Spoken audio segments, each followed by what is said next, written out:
नमस्ते बच्चों, क्या हाल चाल है, कैसे हैं आप सब लोग। बच्चों, आज हम करने जा रहे हैं केमिस्ट्री अंतिम प्रहार, जहां पर हम लोग फर्स्ट चैप्टर का देखने जा रहे हैं मोस्ट इम्पॉर्टेंट थियरी क्वेश्चंस। सी बेटा, चैप्टर्स के एक्सप्लेनेशन तो आपको पता है, आपने कोचिंग्स में भी देखे होते हैं, वीडियोस भर भर के पढ़े हुए हैं। Now the point is that कि गुजरात बोर्ड का जो एग्ज़ाम पैटर्न है वो काफ़ी अलग होता है सीबीएसई से।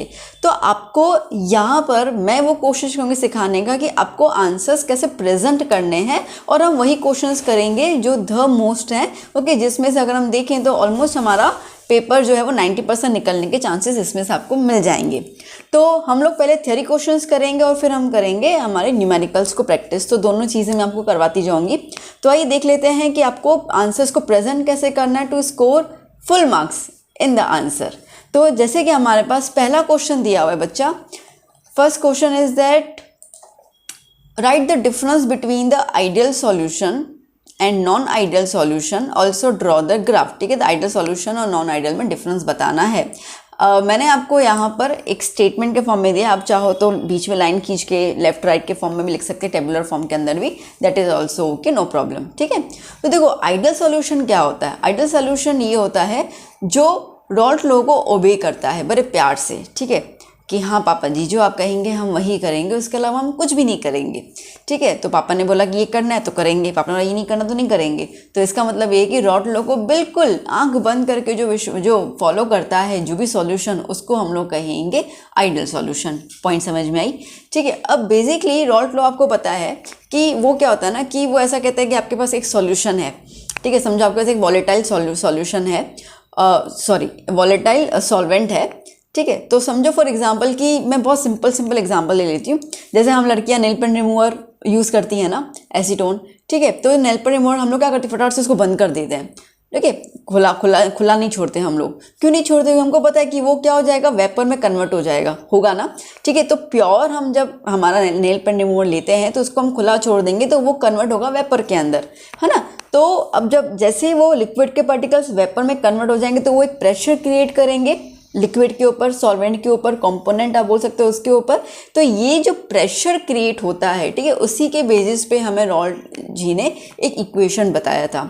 तो उन्होंने कहा कि आपके पास अगर एक आइडियल सॉल्यूशन है, अब मैं रॉल्ट लॉ को तो डिफाइन नहीं कर रही हूँ, मैं आपको हल्के से बता दिया कि उनके बोलने का मतलब क्या था।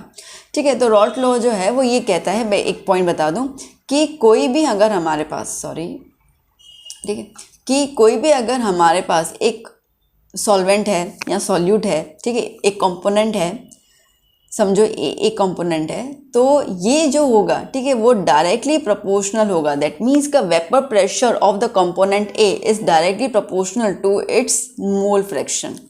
ओके, नाउ वी नो कि हमें प्रोपोर्शनल साइन हटानी होगी and we have to give some constant. तो यहाँ पे हम लोग जो कांस्टेंट लेते हैं वो हम लोग लेते हैं पी नॉट ए। ठीक है, P not is the partial pressure जब वो प्योर फॉर्म में रहेगा। ठीक है, जब वो प्योर, कोई मिलावट नहीं है, जब वो प्योर फॉर्म में रहेगा तो एक प्रेशर ऑटोमेटिकली क्रिएट होता है which is the constant value of that component of that solute or solvent multiply bye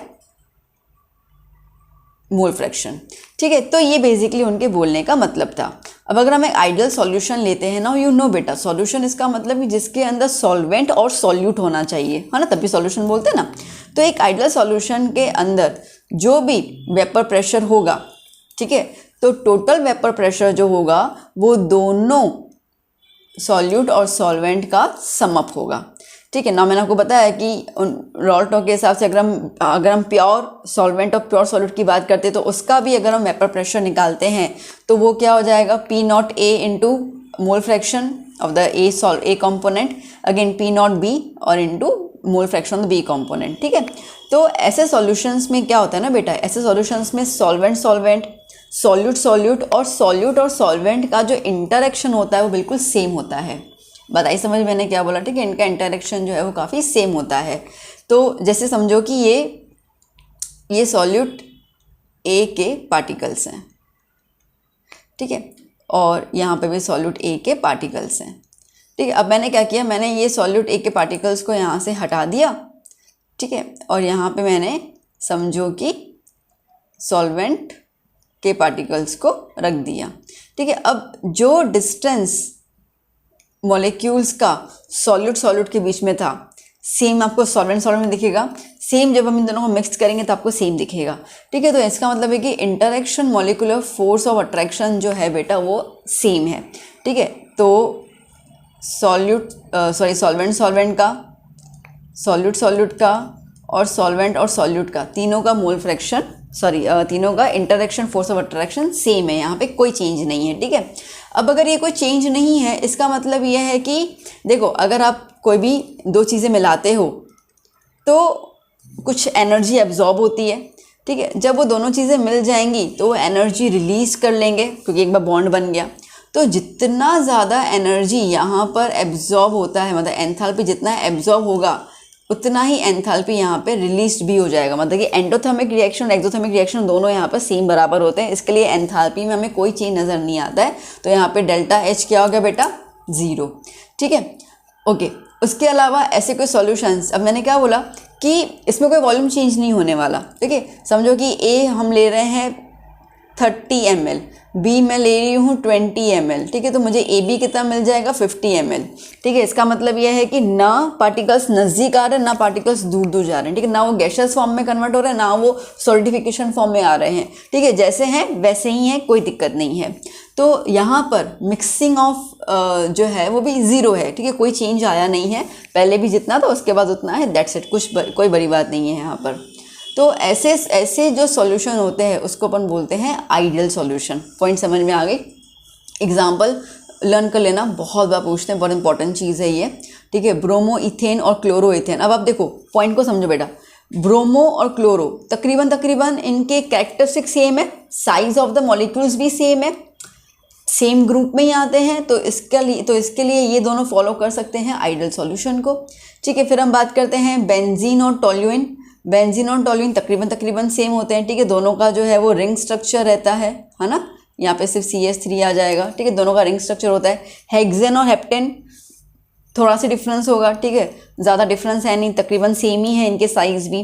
okay, chlorobenzene and bromobenzene, देखो अगेन सेम क्लोरो और ब्रोमो आ गया। ठीक है, इथाइल ब्रोमाइड और इथाइल आयोडाइड ये भी सेम है और इथाइल भी सेम है। पॉइंट समझ में आ रही है? तो ऐसे जो होंगे ना जहाँ पे साइज कैरेक्टर्स ग्रुप में सेम आ रहे होंगे, ठीक है, ऐसे जो आपको सॉल्यूशन मिलेंगे उसको हम बोलते हैं आइडियल सॉल्यूशन, जो रॉल्स लॉ को ओबे कर सकते हैं। ठीक है बेटा, अब ना मैं इस पूरे को रब कर लेती हूँ सो दैट आप अच्छे से स्क्रीनशॉट वगैरह ले लीजिए और आपको कोई दिक्कत नहीं हो उसको लर्न करने में। ओके, सो मैं इसको पूरा रब कर देती हूँ। पॉइंट तो आपको समझ में आई गई? ठीक है, ओके। सो अब अगर हम इसको पॉइंट वाइज लिखेंगे तो आपके पास कितने पॉइंट्स बनते हैं बेटा? एक पॉइंट तो ये बन जाएगा इंटरेक्शन फोर्स, दूसरा एंथैल्पी 0, तीसरा वॉल्यूम मिक्सिंग 0, चौथा आपका एग्जाम्पल। 4 पॉइंट्स बन गए आराम से। चलो अब आते हैं नीचे की तरफ, that is the non ideal. ठीक है, नॉन आइडियल सॉल्यूशन जिसको हम ट्रू सॉल्यूशन भी बोलते हैं। अब आपको याद होगा 9th स्टैंडर्ड में ऐसा कुछ रीड किया था ट्रू सॉल्यूशन के बारे में। ठीक है, अब ट्रू सॉल्यूशन जो होता है, समझो कि नमक ज्वाइन ऐड कर लिया आपने पानी के अंदर, ठीक है, शुगर ऐड कर लिया पानी के अंदर, तो that are the true solutions. Okay, अब यहाँ पर ये जो सॉल्यूशन होता है बेटा वो रॉल्स लॉ को भी नहीं करता। बोलेगा ना मैं वो बच्चा हूँ, मैं वो ज़िद्दी बच्चा हूँ ना जो मैं पापा को फॉलो नहीं करने वाला। ठीक है, मैं नहीं फॉलो करूँगा। ठीक है, तो पापा बोलेंगे ये काम करना है, वो उसका उल्टा काम करेगा। इसका मतलब कि जब मिक्सिंग होगी ना तो यहाँ तो आपको वो बहुत ज़्यादा कंडेंस फॉर्म में नज़र आएंगे after the reaction occurred product के फॉर्म में, यहाँ तो आपको गैशियस फॉर्म में बहुत ज़्यादा वॉल्यूमाइज में नज़र आएंगे। ठीक है, तो इसके लिए वो रॉल्स लॉ को ओबे नहीं करते हैं। अब यहाँ पर क्या है बेटा, for such solution as per the Raoult's law, vapour pressure जो सॉल्यूशन का होता है वो या तो ज़्यादा होगा या तो कम होगा उसके एक्सपेक्टेड वैल्यू से। अब मैंने आपको इसके ऊपर वाले में क्या बोला कि रॉल्स लॉ का सिंपल फंडा ये है, ठीक है, कि अगर आपके पास प्योर सॉल्यूट या सॉल्वेंट है तो उस दौरान जब वो प्रेशर क्रिएट करता है, ठीक है, जब वो लिक्विड से वेपर के फेज़ में जाता है और वेपर के फेज़ से फिर लिक्विड के फेज़ में आता है, तब उस दौरान एक प्रेशर क्रिएट होता है ना। और उन दोनों का सॉल्यूट और सॉल्वेंट का प्लस करोगे तो आपको टोटल प्रेशर भी सेम मिलेगा। तो थ्योरेटिकल और एक्सपेरिमेंटल दोनों आपको कैलकुलेशन सेम मिल रही है। यहाँ पे ऐसा नहीं होगा। ठीक है, सॉल्वेंट और सॉल्यूट का अलग दिखाएंगे, बट जैसे इन दोनों को मिक्स कर लिया ना तो यहाँ तो वेपर प्रेशर टोटल यहाँ तो बहुत ज़्यादा होगा, यहाँ तो बहुत कम होगा। तो जो ये हमारा फर्स्ट वाला, ठीक है, ये जो यहाँ पर हम इक्वल टू में लेके बैठे हुए ना, ये इक्वल टू नहीं होगा यहाँ पर। ठीक है, यहाँ पे क्या हो जाएगा, यहाँ पे जो प्रेशर होगा टोटल, ठीक है, या तो दोनों के कंपोनेंट के प्रेशर से ज़्यादा होगा वेपर प्रेशर से, ठीक है, या तो फिर दोनों के कंपोनेंट के वेपर प्रेशर से कम होगा। ठीक है बेटा, ये एक पॉइंट आ गई आपकी यहाँ पे। ओके, तो ये फर्स्ट पॉइंट क्लियर ना।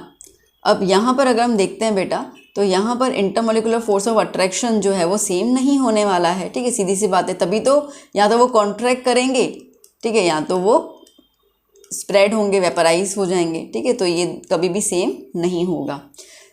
तीसरा, यहाँ पे वॉल्यूम और एंथैल्पी ज़ीरो नहीं होगी, ठीक है। इसका मतलब ये है कि हो सकता है कि अब देखो वेपर प्रेशर कम या ज़्यादा, मतलब कि एंथैल्पी कम या ज़्यादा होने वाली है, ठीक है। अब यहाँ पे वॉल्यूम मैंने कहा यहाँ तो वो कस जाएंगे तो यहाँ तो वॉल्यूम डिक्रीज़ हो जाएगा, तो वॉल्यूम जैसे वो स्प्रेड हो जाएंगे तो वॉल्यूम इंक्रीज़ हो जाएगा, ठीक है। तो इसके लिए यहाँ पे वॉल्यूम और एंथैल्पी दोनों नॉट इक्वल टू ज़ीरो होते हैं, ठीक है बेटा, पॉइंट क्लियर।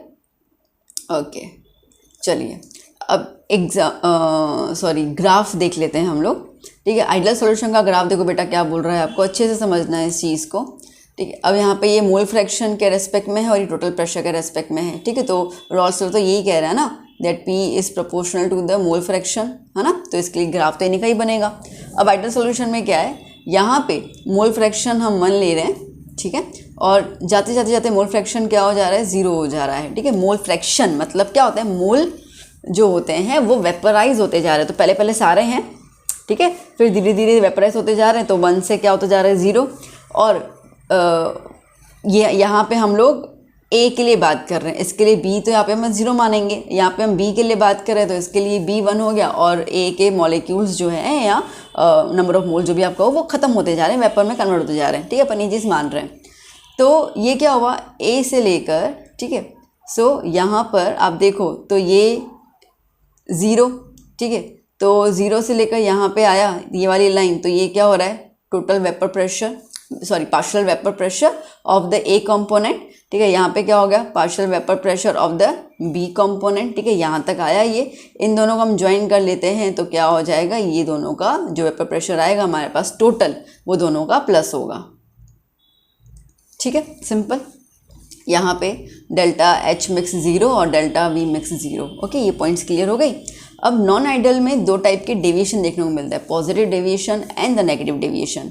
अब देखो पॉजिटिव डेविएशन का मतलब क्या होगा, जब एंथैल्पी बढ़ जाती है, मतलब कि डेल्टा H ज़्यादा है, ठीक है, पॉजिटिव है, ग्रेटर देन 0 है, ओके, तो इसका मतलब ये होगा कि जो टोटल वेपर प्रेशर होगा, ठीक है, वो प्योर सॉल्वेंट का, ठीक है, ग्रेटर होगा compare to the constant of the solvent A।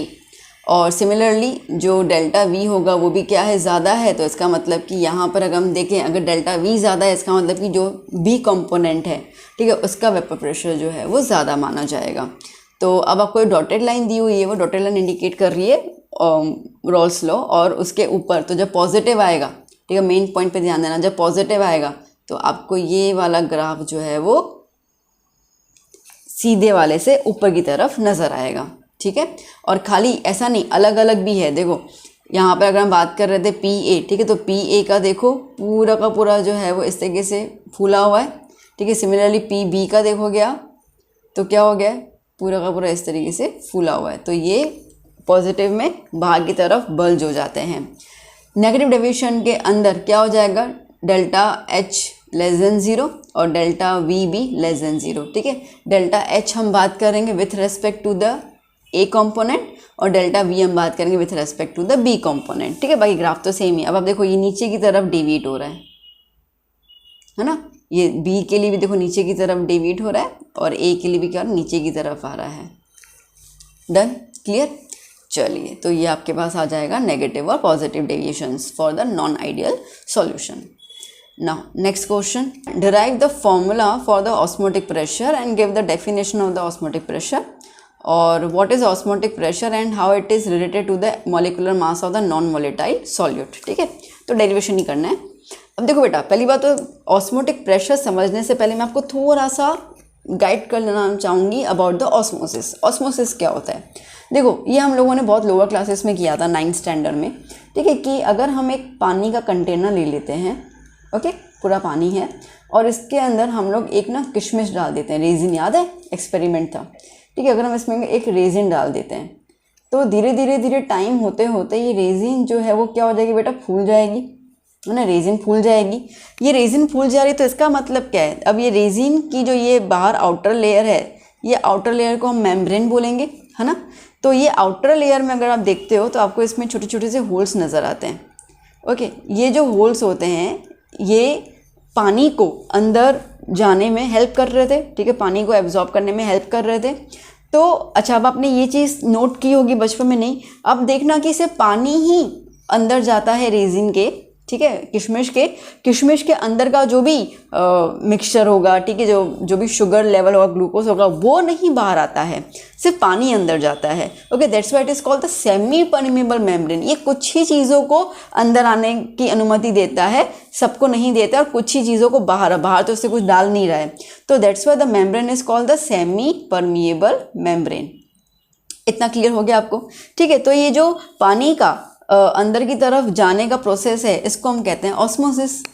Done, clear, done. अब ऑस्मोटिक प्रेशर क्या होता है, देखो, अब आप यहाँ पे ये पहले फिगर को समझो, ठीक है, फिर मैं आपको इसको थोड़ा सा एक्सप्लेन कर लेती हूँ। और कि यहाँ पर है सॉल्वेंट, सॉल्वेंट इसका मतलब कि आप वाटर ले लो, है ना। यहाँ पर है सॉल्यूशन, मान के चलो कि ये शुगर सॉल्यूशन है, मान के चलते हैं, ठीक है।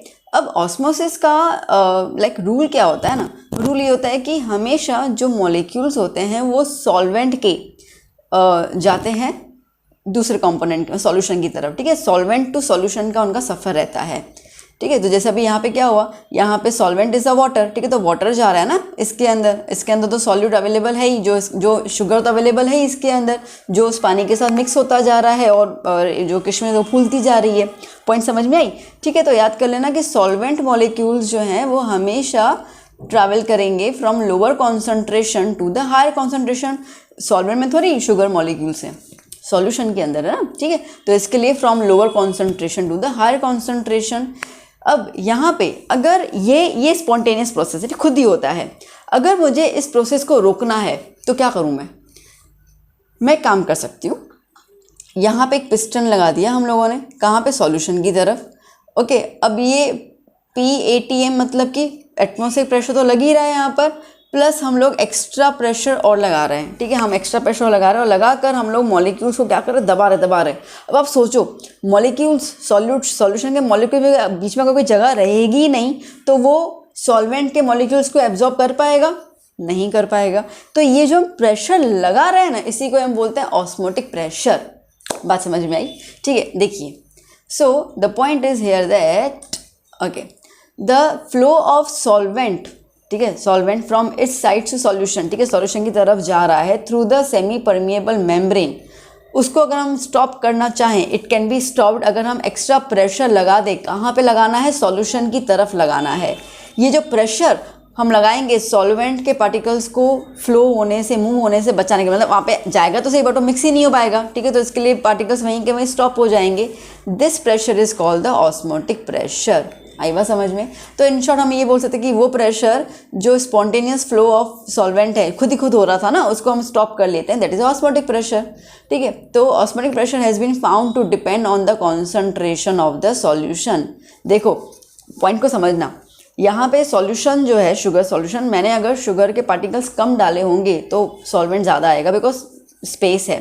अगर मैंने यहाँ पे 4 चम्मच डाले होंगे, ठीक है, या 5 चम्मच डाल दिया, मतलब मैंने शुगर का कंटेंट बहुत ज़्यादा कर लिया, तो शुगर की क्वांटिटी ज़्यादा है तो पार्टिकल्स ऑस्मोसिस वाले उतना नहीं आएंगे, ठीक है। तो अब वो जो प्रेशर है वो प्रेशर मुझे कम लगाना पड़ेगा बिकॉज ऑलरेडी मेरा सॉल्यूशन काफ़ी ज़्यादा कॉन्सेंट्रेटेड है।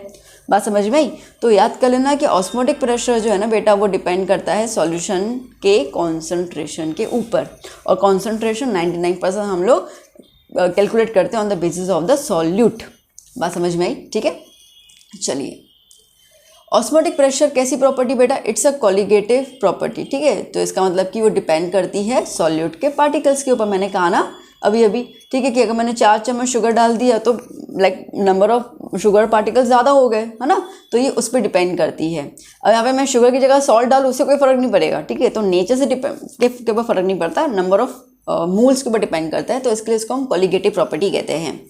अगर एक डाइल्यूट सॉल्यूशन है बेटा, अगर एक डाइल्यूट सॉल्यूशन है तो ऑस्मोटिक प्रेशर जो है वो प्रोपोर्शनल रहेगा उसकी मोलैरिटी के ऊपर, ठीक है, and solution at the given temperature. अब देखो यहाँ पर, तो osmotic pressure is equal to CRT, ठीक है। देयरफॉर अब ये जो C है ये क्या है बेटा, ठीक है, C जो है वो लाइक मोलैरिटी है,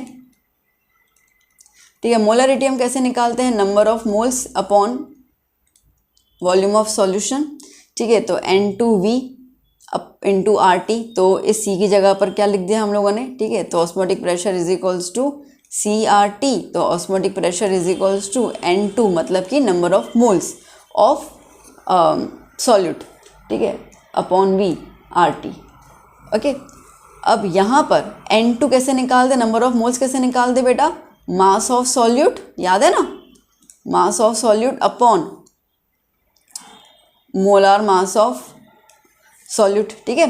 तो यहाँ पे क्या हो गया, मास मतलब W2 अपॉन M2, तो ये जो हमारा है osmotic pressure is equals to N2V RT। अब osmotic pressure is equal N2 की जगह पे मैं क्या लिख दूँ, वेट या मास M2, ठीक है, वो आ गया, ओके, RT, डन। सो यहाँ पे क्या आ गया बेटा, N2V, ठीक है। अब ये V को आप यहाँ पे ले लो तो क्या हो जाएगा, osmotic pressure into volume is equals to mass या weight of the solute into R is the gas constant, T temperature upon m²। तो अगर हमारे पास W2 T पाई V इन सब की वैल्यू है तो हम मोलार मास आराम से निकाल सकते हैं, ठीक है बेटा। तो इस तरीके का आपके पास पूरा का पूरा डेरिवेशन रहेगा, डन। चलूँ आगे, okay. Now next question is what is reverse osmosis. अब देखा ना ऑस्मोसिस क्या होता है, इसका उल्टा कर देने का, उसको हम कहते हैं रिवर्स ऑस्मोसिस, ठीक है। अब यहाँ पर सीधी सी बात है, the direction of the osmosis का डायरेक्शन क्या था, सॉल्वेंट टू सॉल्यूशन, ठीक है ना, क्या था, solvent to solution, solvent to solution, है ना। अब अगर रिवर्स में जाते हैं तो सोचो तो क्या होगा, सॉल्यूशन टू सॉल्वेंट होगा, है ना, यस। तो रिवर्स में क्या होता है बेटा, सॉल्यूशन टू सॉल्वेंट, ठीक है। तो यहाँ पे क्या है, the direction of osmosis can be reverse, उसको हम रिवर्स कर सकते हैं अगर हम प्रेशर लगाएं ऑस्मोटिक प्रेशर से जो जो जो जो जो जो जो जो जो जो जो जो ये, ठीक है, ये यहाँ पर जो प्रेशर लगा, अगर इससे ज़्यादा प्रेशर हम यहाँ पे एप्लीकेबल कर दें, ठीक है, इससे ज़्यादा प्रेशर अगर यहाँ से एप्लीकेबल कर दें तो क्या हो जाएगा, ये जो सॉल्वेंट के पार्टिकल यहाँ जा रहे थे ना, अभी सॉल्यूट के पार्टिकल यहाँ पे आना शुरू हो जाएंगे, यही बात है, ठीक है। उसको तो हम रिवर्स ऑस्मोसिस कहते हैं, ठीक है। तो क्या हो गया यहाँ पर, क्या बोला इन्होंने, that if the larger pressure than the osmotic pressure is applied to the solution side, ठीक है, solution side. So that is now a pure solvent जो है वो सॉल्यूशन में से, अब जैसे सोचो वो था अपना शुगर वाला पानी, ठीक है, शक्कर वाला पानी। अब क्या होगा ना, वो पानी जो है वो शक्कर को छोड़ता जाएगा, हट भाई निकल, मैं यहाँ पे जा रहा हूँ, ठीक है। तो यहाँ मैंने एक चीज़ गलत बोल दी, एक सेकंड रुको, मैं एक चीज़ मैंने गलत बोल दी, यहाँ पे प्रेशर नहीं आएगा, प्रेशर तो वहीं आएगा, यहाँ थोड़ी आएगा, मैं भी क्या बोलती जा रही हूँ, ठीक है। अब ये जो हमने ऑस्मोटिक प्रेशर लगाया, ठीक है, अब अगर इससे और ज़्यादा हम प्रेशर अप्लाई करते और अपन ने प्रेशर को इंक्रीज़ कर लिया, तो अब एक लेवल तक प्रेशर जब इंक्रीज़ हो जाएगा, ठीक है, तो पॉइंट समझना, पॉइंट को समझो। पॉइंट कैसे बन रहा है कि ये दो कनेक्शन है ना, ये दो कनेक्शन है, ये सॉल्वेंट है और ये सॉल्यूशन है, ठीक है। तो जब स्पॉन्टेनियस प्रोसेस क्या बोलता है, सॉल्वेंट से सॉल्यूशन की तरफ पार्टिकल मूव कर रहे हैं, डन। अगर हम सॉल्यूशन की तरफ प्रेशर अप्लाई कर लेते हैं, ठीक है, कितना प्रेशर अप्लाई करना है, हमें उतना करना है कि सॉल्वेंट के पार्टिकल्स को आने से यहाँ पे रोक देना है, ठीक है, वो आगे और आ नहीं सकते, उतना प्रेशर, उसको हम कहते हैं ऑस्मोटिक प्रेशर, डन। अब इस ऑस्मोटिक प्रेशर में हम और ज़्यादा प्रेशर अप्लाई करेंगे, ठीक है, और उसको दबाने की कोशिश करेंगे, तो बोलेगा अब तो मैं नहीं दबने वाला, ठीक है। तो तब क्या होगा, तब पानी जो है, ठीक है, वो सॉल्यूशन का जो भी शुगर हो, सॉल्ट हो, वॉटेवर, ठीक है, उसको छोड़कर वो सॉल्वेंट की तरफ जाना शुरू कर लेगा। उल्टा प्रोसेस हो गया, ठीक है। तो ये क्या हो जाएगा, सॉल्वेंट की तरफ जाना शुरू कर लेगा। तो इसके लिए इसको बोलते हैं सॉल्यूशन टू सॉल्वेंट, ठीक है। तो प्रेशर तो हमें सॉल्यूशन की तरफ अप्लाई करना है। मैंने गलती से पता नहीं कैसे वहाँ पे बोल दिया, I am extremely sorry. So that is now the pure solvent flows out of the solution through the semi permeable membrane. इसी फिनोमेना को अपन बोलते हैं रिवर्स ऑस्मोसिस, और यही रिवर्स ऑस्मोसिस को आरओ के फॉर्म में हमारे घर पे लगाया जाता है, ठीक है। ये रिवर्स ऑस्मोसिस आरओ जो है ये यूज़ करते हैं हम लोग desalination of the sea water. Sea water में बहुत ज़्यादा नमक होता है ना, नमक को हटाकर सिर्फ पानी को, ठीक है, पास करने के लिए इसको यूज़ कर लेते हैं। Okay, when pressure more than osmotic pressure is applied, तो प्योर वाटर जो है वो स्क्वीज आउट हो जाता है थ्रू द मेम्ब्रेन, ठीक है। ऐसे बहुत सारे पॉली मेम्ब्रेन्स जो हैं वो इस पर्पज़ के लिए अवेलेबल होते ही हैं। The pressure required for the reverse osmosis quite high, ठीक है, ज़्यादा चाहिए, सीधी सी बात है। ओके, एंड यहाँ पर हम लोग एक सेमी परमेबल मेम्ब्रेन लगा देते हैं, ठीक है। देखो ये सॉल्ट वाटर, देखना अभी, ठीक है, ये जो प्रेशर है वो ऑस्मोटिक प्रेशर से कैसा है, ज़्यादा है। पिस्टन की मदद से इसको हम लोग और ज़्यादा प्रेशर कर रहे हैं, तो सॉल्ट वाटर में से जो वाटर है वो प्योर फ्रेश वाटर की तरफ आ रहा है और यहाँ से अपन को पानी मिल जा रहा है। डन, ठीक है। यही हम लोग आजकल यूज़ करते हैं एज अ पोर्टेबल वाटर। चलिए नेक्स्ट क्वेश्चन क्या है। Next question, what is mean by the colligative properties and molality of the solution. देखो कॉलिगेटिव प्रॉपर्टी मैंने अभी आगे डिस्कस किया, वो प्रॉपर्टी, ठीक है, या सॉल्यूशन जो सिर्फ और सिर्फ डिपेंड करता है नंबर ऑफ सॉल्यूट पार्टिकल्स पे, उसके नेचर पे डिपेंड नहीं करता है, ठीक है। टोटल हमारे पास 4 कॉलिगेटिव प्रॉपर्टी है। बेसिकली देखा जाए तो पूरा चैप्टर इन्हीं 4 के ऊपर तो डिपेंड कर रहा है। एक है लोअरिंग वेपर प्रेशर, एक है elevation of boiling point, depression of freezing point और ऑस्मोटिक प्रेशर। ऑस्मोटिक प्रेशर आपने देख लिया, ये 3 आगे क्वेश्चंस में कवर अप हो जाएंगे। मोलैलिटी मतलब क्या होता है, it is a number of molecules, ठीक है। तो number of moles of the solution dissolved पर केजी ऑफ द सॉल्वेंट, ठीक है, मोलैलिटी। चलिए नेक्स्ट 5th क्वेश्चन क्या बोल रहा है, explain the following phenomena with the help of the Henry's law. Okay, अब क्या है, painful condition known as the bends. इसका मतलब क्या होता है, देखो बेटा, जो डीप सी डाइवर्स होते हैं ना, स्कूबा डाइवर्स जिसको हम कहते हैं, वो बेसिकली जब पानी के बहुत अंदर जाते हैं डीप में, तो वहाँ पे तो देखो अभी हम लोग तो मछलियाँ हैं नहीं कि डिजॉल्व ऑक्सीजन इनहेल कर सकते हैं, अपने पास तो वो कैरेक्टरिस्टिक्स नहीं है, ठीक है। तो अभी क्या करना है कि हमें हमारा गैस का सिलेंडर साथ में लेते हुए जाना है। तो वो कौन सा होता है, कंप्रेस्ड एयर होता है, ठीक है। तो ये कंप्रेस्ड एयर में सिर्फ ऑक्सीजन होता है, नहीं, इसके अंदर होता है नाइट्रोजन, उसके साथ ऑक्सीजन होता है, ठीक है। अब जनरली अगर आप इस माहौल में हो और आप ऑक्सीजन ये वाला सिलेंडर यूज़ करते हो तो ये हमारे ब्लड के साथ सॉल्यूबल नहीं होगा, ठीक है। बट जैसे ही हम लोग बहुत गहराई में जाते हैं पानी की, so at the great depth when the divers breathe compressed air, ठीक है, तो जब हम नीचे जाकर उसको हम करते तो क्या प्रेशर बहुत ज़्यादा हो जाता है ना, तो N2 जो है वो हमारे ब्लड में बहुत ज़्यादा डिजॉल्व होता है, ठीक है, because of the greater pressure, ठीक है, देन द सरफेस। अब इससे क्या होता है ना, इससे सॉल्युबिलिटी बाकी गैसेस की बढ़ जाती है। जब स्कूबा डाइवर अपने सरफेस पे आता है, अब सरफेस पे आया तो क्या हो गया, ब्लड ने जब ऑक्सीजन को डिज़ोल्व किया, नाइट्रोजन को डिज़ोल्व किया था, तब हाई प्रेशर था तो हो गया था। अब ऊपर आया तो प्रेशर नॉर्मल हो गया, तो वो क्या करेगा, उसको वो बाहर निकालेगा, ठीक है, ब्लड से बाहर निकाले, मतलब ब्लड उसको N2 को बाहर निकालेगा। तो बबल के फॉर्म में ये ब्लड की कैपिलरी से बाहर निकलते हैं। सो N2 comes out of the body quickly in the form of the bubbles in the blood stream. ये जो बबल्स होते हैं, ठीक है, दे रेस्ट्रिक्ट, अब ये बबल्स जो हैं वो ब्लड के फ्लो को रोक लेते हैं, कहाँ पे, हमारे ब्रेन के पास जाने से, ओके। और कई बार तो ऐसा होता है कि ये बबल्स जो होते हैं वो कैपिलरीज को ब्लॉक कर लेते हैं, उसको बर्स्ट कर लेते हैं। तो इसके लिए, ठीक है, तो इसके लिए क्या होता है, क्योंकि नाइट्रोजन ज़्यादा कंज्यूम हुआ था, ऑक्सीजन हुआ नहीं था, अब नाइट्रोजन निकल रहा है, ऑक्सीजन की कमी है, तो इसकी वजह से क्या होता है ना, एक बहुत ज़्यादा पेनफुल और थ्रेटनिंग कंडीशन आ जाती है। इसके लिए जो भी स्कूबा डाइवर्स होते हैं क्या, उनके पास एक टाइम लिमिट होता है कि वो इतने टाइम तक ही अंदर नदियों में जा सकते हैं। इसके लिए पता, बचपन में एक ना पोएम आती थी, ठीक है, गोताखोर नदी में जा जाए गोते लगाता है, खाली हाथ लौट के आता है, ठीक है, ऐसा था, बोलते ना चींटी चढ़ के।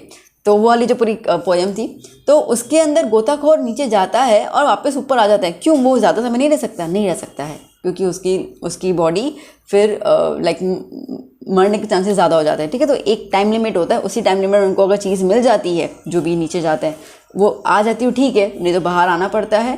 ठीक है, फिर से बॉडी को रिलैक्स करना पड़ता है, एक टाइम देना पड़ता है, फिर वो जा सकते हैं, उसके पहले नहीं जा सकते। तो जो उस टाइम पे जो एक पेन उनकी बॉडी में आता है, क्योंकि ऑक्सीजन है नहीं और N2 ब्लड से निकल रहा है, इसको अपन बोलते हैं बेंड्स। ठीक है बेटा, डन अभी ना। अब क्वेश्चन क्या बोल रहा है? Feeling of weakness and discomfort in breathing at high altitude. ठीक है, जब हम पहाड़ों पे जाते हैं, हाई एल्टीट्यूड पे जाते हैं, तो हम लोगों को सांस लेने में तकलीफ होती है, ये हेनरी ने बताया है। ठीक है, तो हेनरी के हिसाब से क्या है कि हाई एल्टीट्यूड्स के ऊपर जो एटमॉस्फेरिक प्रेशर होता है काफ़ी कम होता है, जिसकी वजह से हमारी जो ऑक्सीजन का डिजोल्यूशन होता है ब्लड में वो कम हो जाता है। ठीक है, तो बहुत सारे लोगों का लाइक ब्लड में या टिश्यूज़ के अंदर जो है वो ऑक्सीजन जा ही नहीं पाता है। ठीक है, नहीं जा पाता है तो because of the lack of oxygen weakness आ जाती है, मेंटल प्रॉब्लम आते हैं। ठीक है, हेडेक होना, ये होना, वॉमिटिंग आना, ये सब बहुत होता है। और कई बार तो आपको पता होता है कि ब्लड सेल्स जो है तो बर्स्ट हो जाते हैं। ठीक है, ये कंडीशन को हम बोलते हैं एनोक्सिया। ओके, इसके लिए हाई एल्टीट्यूड्स पे ऑक्सीजन सिलेंडर भी लेके जाना पड़ता है, और बहुत ज़्यादा बॉडी को बोलते हैं ना क्या मतलब ट्रेन करना पड़ता है उस टाइप के एटमॉस्फेयर को डील करने के लिए। Next question, why soda bottle kept at room temperature fizzes on opening. ठीक है, जब सोडा बोतल को हम खोलते हैं तो फिस फिस फिस फिस आवाज़ आती है ना। ठीक है, तो ये आवाज़ क्यों आती है? तो देखो, जनरली हम लोग क्या करते हैं ना बेटा, हम लोग सोडा बॉटल के अंदर कार्बन डाइऑक्साइड को डिज़ोल्व करने के लिए एक हाई प्रेशर क्रिएट करते हैं। ठीक है, ताकि जो CO2 है सॉफ्ट ड्रिंक के अंदर डिज़ोल्व हो जाए, और उसको हाई प्रेशर में सील कर लेते हैं। अब जब हम नॉर्मल प्रेशर पे आते हैं, रूम टेम्परेचर है, नॉर्मल प्रेशर है। ठीक है, तो नॉर्मल प्रेशर तो जो गैस है जिसको हाई प्रेशर में डिज़ोल्व किया था, नॉर्मल प्रेशर में आके तो वो बाहर निकलना शुरू करेगी ना कि ये तो मेरा प्रेशर है ही नहीं, मुझे बाहर जाने दो। ठीक है, तो वो बाहर निकलने के लिए मतलब ऐसे उत्सुकता में होती है। तो जैसे ही आप उसको खोलते हो ना, तो बस वो आवाज़ करती है, आवाज़ होती है कि वो बाहर निकलने की कगार पे ही होती है। तो it fizzes on opening due to the different pressure inside and outside the bottle. ठीक है, तो ये जो प्रेशर CO2 के हिसाब से जब वो बाहर की तरफ आता है, above the solution decreases and as a result solubility decrease. ठीक है, तो CO2 निकल जाता है in the form of the bubble. तो इसके बाद हम जल्दी से पैक कर लेते हैं उसको, भाई CO2 निकल नहीं जाए, थोड़ा सा बाहर रखो, उसके बाद आपको खाली वो शुगर वाला पानी फील होगा। ठीक है, उसके अंदर वो जो एफर्वेंसेस से फील होती ही नहीं है। ठीक है, बिकॉज बाहर निकल जाता है पूरा का पूरा CO2। ओके, चलिए next, differentiate between the positive and negative deviation from the Raoult's law. अब ये फर्स्ट क्वेश्चन जैसा ही है, उसमें अपन ने ग्राफ में देखा था, यहाँ पे आपको डिफरेंस बिटवीन है। तो देखो, अब रॉल्स लॉ के हिसाब से अगर हम देखते हैं नेगेटिव पॉजिटिव, तो दोनों डेविएशंस में जो हैं वो रॉल्स लॉ को तो ओबे कर ही नहीं रहे, तो ये तो सिमिलरिटी हो गई दोनों की। ठीक है, अगर पॉजिटिव डेविएशन है, याद है ग्राफ ऊपर की तरफ बन रहा था बल्ज आउट। ठीक है, तो जब बल्ज आउट है तो हमने देखा था कि डेल्टा H ग्रेटर देन 0 है। ग्रेटर देन 0 का मतलब ये है कि वो हीट एनर्जी को एब्जॉर्ब कर रहा है, तो ये रिएक्शन कैसा हो गया? एंडोथर्मिक। ठीक है, तो रिएक्शन कैसा हो गया? एंडोथर्मिक हो गया। यहाँ पे लेस देन है तो रिएक्शन कैसा हो गया? एक्सोथर्मिक हो गया, हीट एनर्जी रिलीज हो रही है। यहाँ पे V मिक्स ग्रेटर देन 0, इसका मतलब कि वॉल्यूम जो होगा वो इंक्रीज होगा डिजोल्व होने के बाद, यहाँ पे वॉल्यूम जो है वो डिक्रीज होगा। ठीक है, यहाँ पर vapour pressure of the A component greater होगा प्रेशर कांस्टेंट और मोल फ्रैक्शन से। ठीक है, सिमिलरली B का भी कांस्टेंट सेम ग्रेटर होगा, तो दोनों का प्लस करोगे तो दोनों का वैल्यू क्या हो जाएगा? Greater than the constant pressure and the mole fraction. तो ये बेसिकली रॉल्स लॉ को ओबे तो नहीं कर रहा है, but greater than the Raoult's law, equal to नहीं है ना, ग्रेटर देन है। और यहाँ पे क्या हो जाएगा बेटा? लेस देन हो जाएगा। यहाँ पे इंटरमोलिकुलर फोर्स ऑफ अट्रैक्शन क्या है? वीकर है। ठीक है, आज देखो, सोचो, बहुत लॉजिक है। वॉल्यूम बढ़ रहा है, वॉल्यूम कब इंक्रीज होता है? जब पार्टिकल्स के बीच की अट्रैक्शन फोर्स कम हो जाती है, पार्टिकल्स दूर दूर दूर दूर हो जाते हैं। ठीक है, तो इसका मतलब कि यहाँ पे पॉजिटिव डेविएशन के अंदर जो अट्रैक्शन फोर्स है वो कैसा है बेटा? कम है। ठीक है, और यहाँ पर वॉल्यूम कम है, इसका मतलब कि पार्टिकल्स जुड़ रहे हैं। कब जुड़ेंगे? जब फोर्स ऑफ अट्रैक्शन ग्रेटर होगा। तो यहाँ पे स्ट्रॉन्गर फोर्स ऑफ अट्रैक्शन की वजह से वॉल्यूम जो है वो कम आता है, तो विच इंडिकेट्स कि स्ट्रॉन्गर फोर्स ऑफ अट्रैक्शन है बिटवीन द AA BB। ठीक है, ये because of the H bond बनता है और यहाँ पे H बॉन्ड जो है वो टूटता है। ठीक है, एग्जाम्पल भरे पड़े हैं यहाँ पे, एसीटोन इथेनॉल, ठीक है, water methanol, carbon tetrachloride toluene, ये अच्छे से लर्न कर लेना, बहुत काम के आएंगे। और नेगेटिव डेविएशन में क्या हो जाएगा, एसीटोनो एनिलीन, एसीटोनो क्लोरोफॉर्म, ठीक है, वाटर एंड HCl। अच्छा ये तो बेसिक याद ही कर लेना, एसिड और वाटर और एसिड, ठीक है, ये हमेशा आपको क्या देंगे, नेगेटिव डेविएशन, ठीक है, क्योंकि पार्टिकल्स वो नज़दीक आ जाते हैं, लाइक एसिड है ना तो वो अच्छे से खींच लेता है, और पानी के बाद हाइड्रोजन है तो हाइड्रोजन बॉन्ड बहुत अच्छा फॉर्म हो जाता है HCl के साथ, ठीक है। देखो ये भी आया वाटर एंड HNO3, ये वाला तो याद कर ही रहे हैं, water plus acid gives always gives you the negative deviation, ठीक है। चलिए नेक्स्ट, ओके, क्या क्वेश्चन कह रहा है, why is vapour pressure of an aqueous solution of glucose lower than that of water, ठीक है, ग्लूकोज का वेपर प्रेशर जो है वो वाटर के वेपर प्रेशर से कम क्यों होता है, ऐसा कुछ क्वेश्चन है। चलो देखते हैं। देखो क्या है इसके अंदर, जब हम लोग प्योर लिक्विड वाटर लेते हैं, ठीक है, तो जो भी सरफेस है वाटर का उस पर सारे के सारे प्योर लिक्विड के पार्टिकल्स जो हैं वो जगह ले लेते हैं, ठीक है। अब जब एक नॉन वॉलेटाइल सॉल्यूट जैसे ग्लूकोज है पानी में ऐड किया जाता है, ठीक है, तो क्या हो जाएगा, कुछ सरफेस के पार्टिकल्स जो हैं वो जगह ले लेंगे। आई बात समझ में नहीं है, चलो पहले समझो, चलो बहुत इजी है, पॉइंट को समझो। अब जैसे कि, ठीक है, ये पूरा पानी है ना, ये पूरा पानी है, ठीक है, अब ये पूरा पानी है तो यहाँ पर सरफेस पे सारे के सारे वाटर के पार्टिकल्स होंगे, है ना।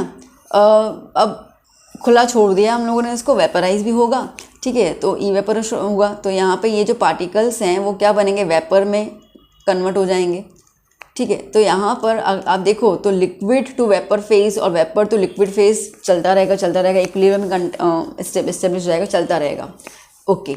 अब जैसे ही मैंने इसके अंदर नमक डाल दिया, ठीक है, जैसे ही मैंने इसके अंदर नमक डाल दिया, ठीक है, अब नमक ऐसे डाला तो अब नमक के पार्टिकल्स जो होंगे वो भी तो स्पेस कैरी करेंगे सरफेस पर, ठीक है, नमक के पार्टिकल्स भी क्या कर रहे हैं, स्पेस कैरी कर रहे हैं। तो अभी आप देखो तो वाटर के पार्टिकल्स को कम जगह मिल रही है वेपोराइज होने के लिए, देखो ये आया, ठीक है, ये कुछ आया, तो जहाँ पर इतने सारे, ये देखो, ठीक है, जहाँ पर इतनी सारी लाइन थी प्योर सॉल्वेंट की, जैसे आपने सॉल्यूट ऐड कर लिया, तो पार्टिकल्स की देखो ग्रीन वाले जो है वो सॉल्यूट है तो वो जगह चली गई ना, तो अब जगह ही कम है उनको वेपराइज होने के लिए, ठीक है। तो इसके लिए वेपर प्रेशर कम हो जाता है जब भी एक प्योर सॉल्वेंट में सॉल्यूट को ऐड किया जाता है, बिकॉज द स्पेस जो है वो आधी सॉल्यूट ले लेता है और आधी सॉल्वेंट होती है, पहले पूरी की पूरी सॉल्वेंट होती थी, ठीक है, ऐसे करके।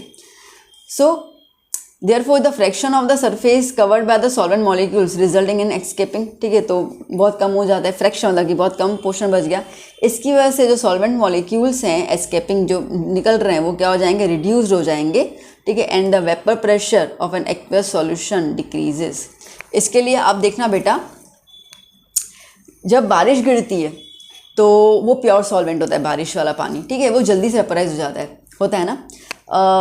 नदियों का पानी क्यों वेपराइज नहीं होता, तो खुलेआम पूरा है तो नदियाँ तो बिल्कुल ऐसे फटाक से सूख जानी चाहिए, क्यों नहीं सूखती हैं, सूखती हैं बट इतनी थोड़ी सूखती हैं, ठीक है। यहाँ समुद्र क्यों नहीं सूखता है, क्योंकि उनके अंदर सॉल्ट कंटेंट होता है, ठीक है, तो सरफेस पे सॉल्ट आ जाता है तो इवेपोरेशन प्रोसेस कम कर लेता है, ये रीज़न होता है, ठीक है।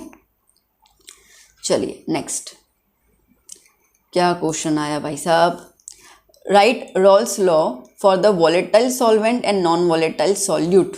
सॉल्वेंट कैसा है, वॉलेटाइल मतलब कि जो फुस फुस उड़ने की कगार पे है, सॉल्यूट कैसा है, नॉन वॉलेटाइल, ठीक है, और उनके बीच में आपको रिलेशन डिराइव करना है, relative lowering the vapour pressure, अभी अपन ने देखा है ऑलमोस्ट वही है, हमने थ्योरी देखा, अभी उसका प्रैक्टिकल कर रहे हैं, आई मीन डेरिवेशन कर रहे हैं, मोल फ्रैक्शन और उसका ग्राफ भी बताना है। चलो भाई देख लेते हैं, ये इंपॉर्टेंट क्वेश्चन है, सेक्शन सी में पूछा जाता है इस क्वेश्चन को, ठीक है ना। पहली बात तो अपन ये समझते हैं कि relative lowering in vapour pressure का मतलब होता क्या है। देखो वर्ड समझ लो, रिलेटिव मतलब कंपेयर कर रहे हैं हम लोग, वेपर प्रेशर को कंपेयर कर रहे हैं। अभी हमने जो भी क्वेश्चन देखा ना उसमें देखो, जब पानी खुलेआम था तो वेपराइज हो रहा था, ठीक है, जैसे ही ग्लूकोज डाल दिया वेपराइज कम हो गया, तो रिलेशन कर रहे हैं ना कि पहले तो समझो कि 10 मॉलिक्यूल्स वेपर में कन्वर्ट हो रहे थे पानी के, अभी 4 हो रहे हैं, तो कंपैरिजन आया, तो जहाँ पे कंपैरिजन आता है उसको अपन कहेंगे रिलेटिव, ठीक है। तो vapour pressure of a solution prepared from the pure solvent is always less than, है ना, always less than the vapour pressure of the pure solvent, हाँ, and as per the Raoult's law. तो यहाँ पे क्या बोल रहा है, that when a very dilute or ideal solution is prepared by dissolving a non volatile solute, ठीक है, अगर हम लोग एक सॉल्यूशन बना रहे हैं, तकरीबन तकरीबन कोशिश करते हैं कि आइडियल सॉल्यूशन बनाएं क्योंकि वो रॉड लोग वो भी करना चाहिए, तो उसके अंदर अगर हम लोग नॉन वॉलेटाइल सॉल्यूट ऐड कर लेते हैं, नमक ले लो ना, पानी में नमक ले लो, अपन ने ऐड कर लिया, ठीक है, तो क्या हो गया, the relative lowering in the vapour pressure, कितना वेपर प्रेशर कम होगा, कितना वेपर प्रेशर कम होगा, वो डिपेंड करेगा उस सॉल्यूट के मोल फ्रैक्शन के ऊपर। बात समझ में आई? दोबारा समझो कि पानी है, ठीक है, सिर्फ पानी है तो वेपर प्रेशर अच्छा खासा है।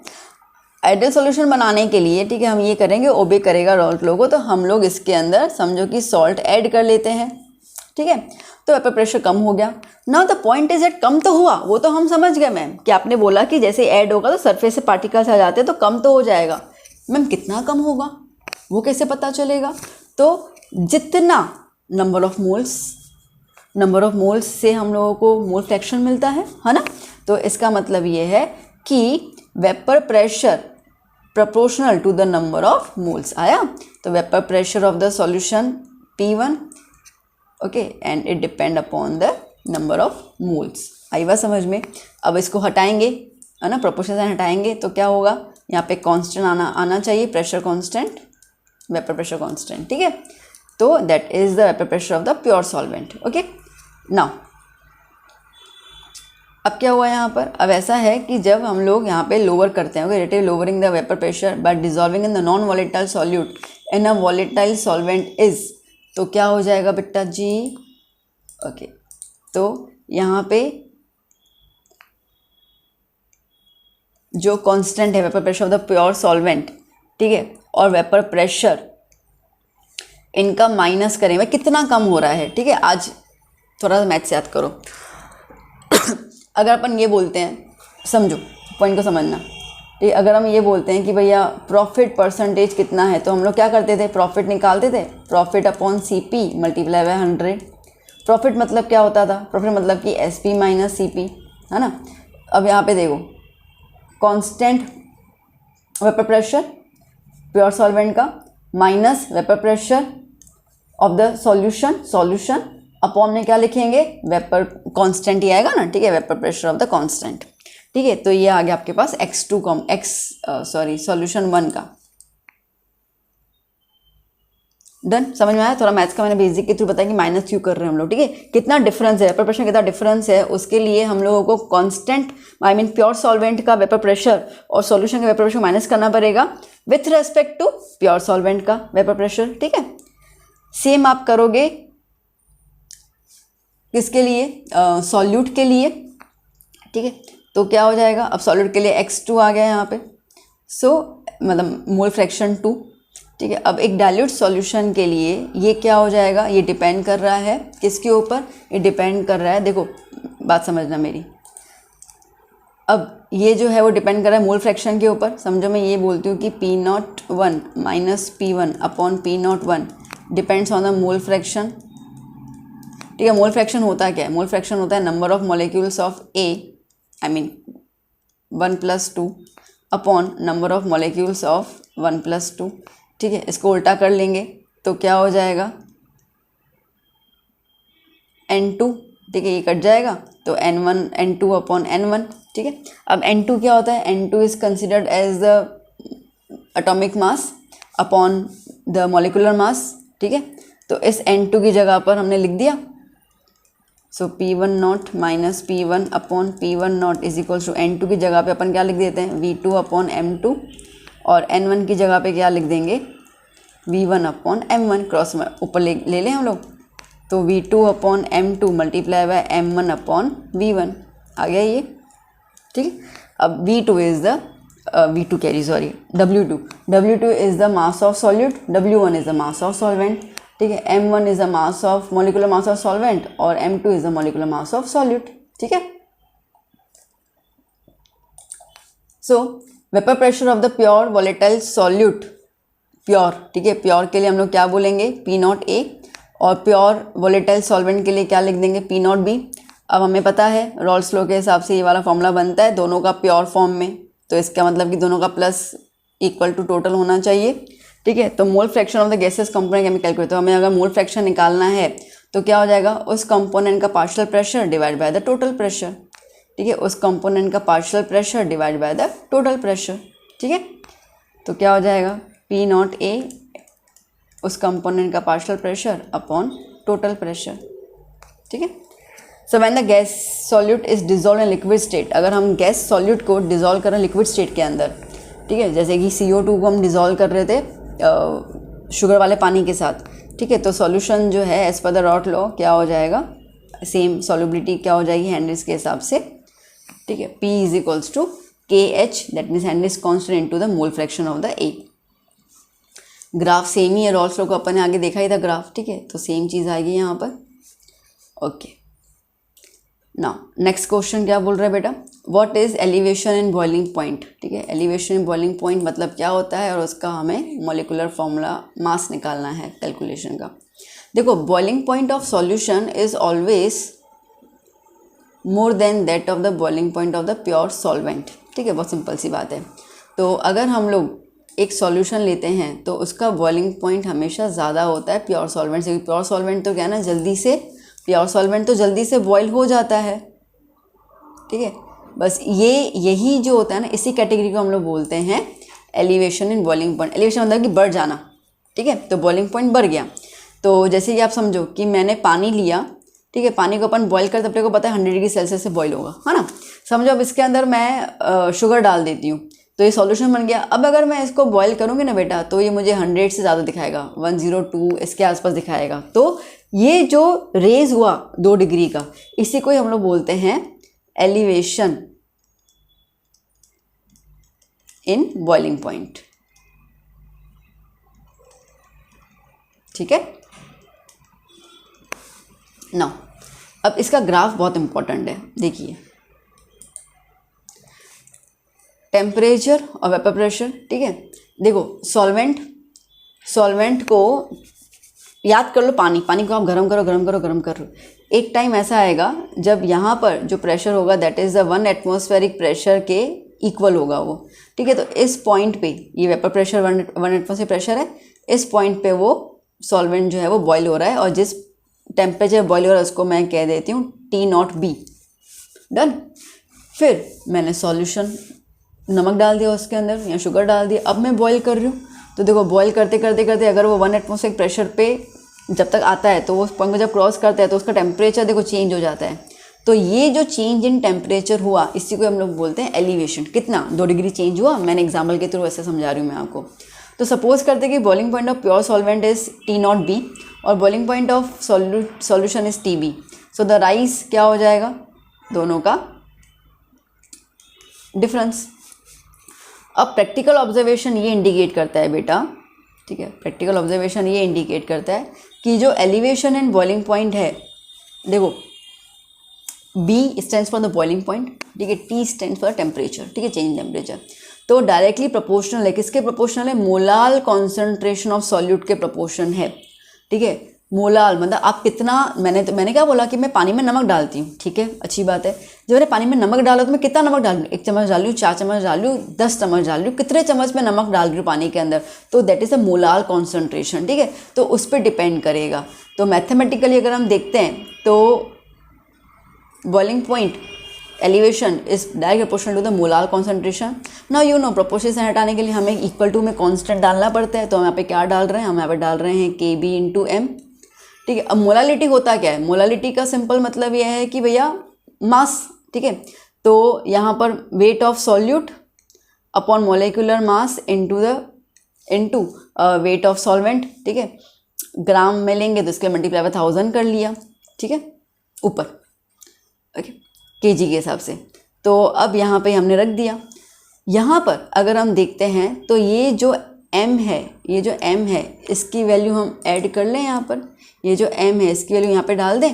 तो देखो delta TB is equals to KB और m की जगह पे डाल दिया 1000 into W2 upon M2 into W1। ठीक है, अगर मुझे k भी निकालना है तो क्या करना होगा, ये सारे टर्म्स को शिफ्ट कर दो यहाँ पर, हो गया। ठीक है, कुछ भी निकाल दो, आपको अगर मॉलिक्यूलर मास निकालना है तो मॉलिक्यूलर मास को यहीं रहने दो। ठीक है, बाकी सारे टर्म्स, अगर यहाँ पे मॉलिक्यूलर मास निकालना है तो क्या हो जाएगा हमारे पास, KB into 1000 into W2 upon change in boiling point multiply by W1। ये फॉर्मूला उसका बन गया। ठीक है, चलिए next question. What is depression in freezing point, मतलब कि कम होना। अब जैसे कि अपन बात कर रहे हैं कि भैया बर्फ़ जो है वो 0 डिग्री सेल्सियस पे पानी जो है वो 0 डिग्री सेल्सियस बर्फ़ बन जाता है। ठीक है, अब मुझे इसको माइनस में लेके जाना है, डिप्रेस करना है, तो क्या करना है, और उसके लिए अपन को फॉर्मूला निकालना है। ठीक है, तो देखो जिस टेम्परेचर पे सॉलिड और लिक्विड, ठीक है, दोनों इक्विलिब्रियम स्टेट पे होते हैं, देन उस टेम्परेचर को हम बोलेंगे फ्रीजिंग पॉइंट। ठीक है, मतलब कि पानी धीरे धीरे कन्वर्ट होता है बर्फ़ के अंदर, तो दोनों का टेम्परेचर जो बर्फ़ बन चुकी है उसका भी 0 डिग्री सेल्सियस, पानी का भी 0 डिग्री सेल्सियस।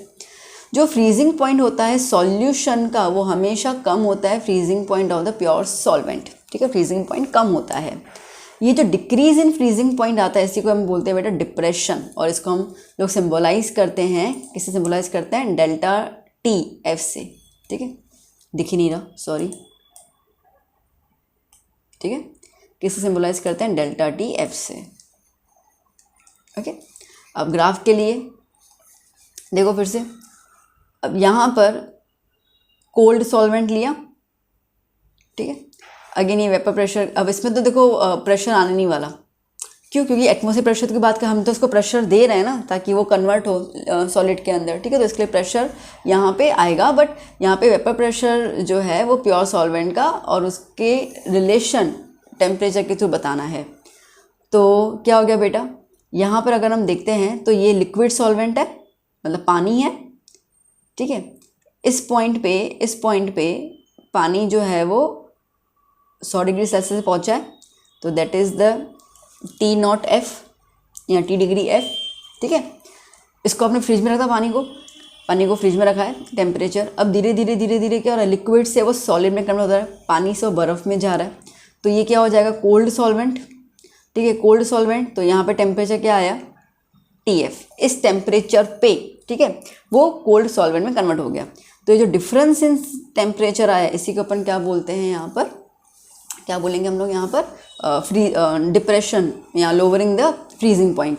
अब ये देखो पॉइंट को समझना, फिर से थोड़ा एक्सप्लेन करें क्योंकि यहाँ पे सॉल्यूशन को भी ऐड करना है। मैंने पहले तो हल्का का आपको नॉर्मल चीज़ समझाने की कोशिश की है, अब आप समझो बेटा, अब पॉइंट को समझो कि एक लिक्विड सॉल्वेंट है, ठीक है, पानी का यहाँ पे हो रहा है, तो दैट इज़ द T0F। अब अगर मैंने यहाँ पे नमक वाला पानी ले लिया और वो फ्रिज में रखा, तो मुझे यहाँ पर जो उसका टेम्परेचर मतलब कोल्ड सॉल्वेंट के थ्रू मिलेगा, वो क्या टेम्परेचर मिलेगा, TF मिलेगा। तो बिना नमक वाला पानी और नमक वाले पानी के बीच में जो टेम्परेचर का चेंज मुझे मिल रहा है, दैट इज़ द TF। कोशिश करना, आज ये कोशिश करना, ठीक है, नॉर्मल ट्रे में, ठीक है, पानी रख देना और एक ट्रे में नमक वाला पानी रखना। देखो आप डिफरेंस देखना कि कौन सा पानी पहले बर्फ़ में जल्दी कन्वर्ट होता है, आप ये चीज़ समझ जाओगे। ओके, अब यहाँ पे ये है कि सपोज़ कि फ्रीजिंग पॉइंट प्योर सॉल्वेंट का T0F है और सॉल्यूशन का TF है। ठीक है, अब क्या हो रहा है, डिक्रीज़ हो रहा है, फ्रीजिंग पॉइंट डिक्रीज़ हुआ, तो ये जो चेंज आया उसी को हम बोलेंगे डिप्रेशन फ्रीजिंग पॉइंट।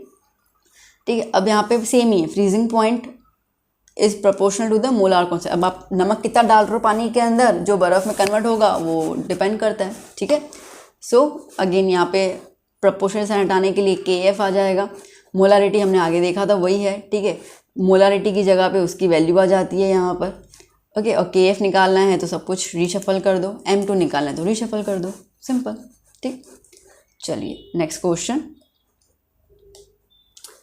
क्या कह रहा है ये, state Henry's law and mention some important application, और उसके लिमिटेशंस भी बताने हैं। ओके, देखो हेनरी लॉ बड़ा सिंपल है, ठीक है, क्योंकि जो प्रैक्टिकल चीज़ हम देखते हैं ना उसी को उन्होंने अपना नाम दे दिया, अपना लॉ बना दिया। क्या है कि कोई भी गैस की solubility, the solubility of the gaseous solute in liquid solvent at constant temperature is proportional to the pressure of the gaseous solute sorry. ठीक है, क्या बोल रहा है ये कि भैया अभी देखो हमने आगे वाला एग्जांपल किया ना कि जैसे कि N2 गैस जो है वो मेरे ब्लड में, ठीक है, कब मिक्स होगा, जब प्रेशर हाई होगा। ज़मीन के अंदर जाऊंगी, ज़मीन के अंदर नहीं, पानी के अंदर जाऊंगी तो प्रेशर हाई होगा। ठीक है, तो गैस की जो सॉल्युबिलिटी है बेटा वो लिक्विड सॉलिड के अंदर, ठीक है, वो किसके प्रोपोर्शन है, प्रेशर के ऊपर डिपेंड करती है। जितना ज़्यादा प्रेशर उतना गैस जल्दी सॉल्युबल हो जाएगा। सोडा वाला जब ये एग्जाम्पल लिया, ठीक है, CO2 डिजोल्व होता है अंडर द हाई प्रेशर। तो यहाँ पे उन्होंने एप्लीकेशन है तो यही सोडा वाटर बनाने के लिए प्रेशर ज़्यादा देना पड़ता है। ठीक है, तो उनका मेन पॉइंट यही था कि जो गैशियस सॉल्युबिलिटी है वो प्रोपोर्शनल है किसके, वो प्रोपोर्शनल रहेगा प्रेशर के। ठीक है, so due to the high partial pressure of oxygen, ठीक है, जो हमारे लंग्स में जाता है वो हीमोग्लोबिन के साथ रिएक्ट करता है। ठीक है, और क्या बन जाता है, ऑक्सी हीमोग्लोबिन बन जाता है। ये जो पार्शियल प्रेशर है, ठीक है, ऑक्सीजन गैस जो है वो हमारे प्रेशर में, हमारे टिश्यू में प्रेशर काफ़ी लो होता है, जिसकी वजह से oxygen release from the oxy haemoglobin itself, खुद ही जो है वो रिलीज हो जाता है और हमारे सेल को फंक्शन करने में हेल्प करता है। ये आपको पता है कि हमारा ब्लड जो है उसके अंदर हीमोग्लोबिन होता है, हम ऑक्सीजन इनहेल करते हैं तो वो ब्लड के अंदर जाता है, तो रिएक्शन होगा तो ऑक्सी हीमोग्लोबिन बनेगा। ठीक है, वो अपने आप बाहर निकल भी जाता है ऑटोमेटिकली। अभी सी डाइवर्स का ये तो हमने आगे क्वेश्चन देख लिया था, उसी में आ गया। ठीक है भाई, 2% O2 होता है, 98% हीलियम होता है या N2 होता है। अभी तो खैर नाउ डेज 11% हीलियम होता है, 56% N2 और 32% ऑक्सीजन। ठीक है, ये लिखना है तो ये लिखिए, वरना आगे वाले जो क्वेश्चन पढ़ने 3 किए थे ना उसका एप्लीकेशन हम लिख देना, एक ही बात है। लिमिटेशंस क्या है, तो लिमिटेशन ये है कि ये सिर्फ और सिर्फ एप्लीकेबल है गैसियस सॉल्यूट्स के लिए। ठीक है, और वो भी वो जो आइडियल सॉल्यूशन को लाइक जो रॉल्ट लॉ को फॉलो करेगा वही होगा। ठीक है, at high temperature and pressure.